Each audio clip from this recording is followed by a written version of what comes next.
BP அதிகமான blood pressure. நம்ம உடலில் இந்த பிளட் ப்ரெஷர் தான் பல நோய்களுக்கு காரணமாக இருக்குது. இன்றைய காலகட்டத்தில் நிறைய பேருக்கு, ஏன்னா லாஸ்ட் வீக் கூட ஒரு நபர் வந்திருந்தார். என்னென்னா வயது அப்படின்னு பார்க்கும்போது 28. ஸோ என்னங்க பிபி இவ்வளோ அதிகமாக இருக்குது? பிபி எவ்வளோ இருந்ததுன்னா 180 110 இருந்தது. 180/110. ஸோ இந்த அளவுக்கு பிபி இருக்கே, திரும்பவும் செக் பண்ணலாமா அப்படின்னு ஒரு 1 hour கழிச்சு திரும்பவும் செக் பண்ணோம்.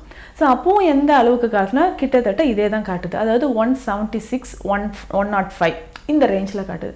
என்னங்க பிபி இப்படி தான் இருக்கு? ஆமாம் மேம், ஒரு 5 வருடங்களாக எனக்கு பிளட் ப்ரெஷர் இப்படி தான் இருக்குது. ஸோ அப்போது எந்த வயதில் இருந்து நமக்கு வந்து ஒரு 22 23 வயதிலேயே பிபி ஸ்டார்ட் ஆகுதுன்னா, அந்த மாதிரி நிறைய நபர்கள் இப்போது பிபி அதிகமாகிட்டு வந்துக்கிட்டே இருக்குது. இளம் வயதிலேயே பிளட் ப்ரெஷர் அதிகமாகுது.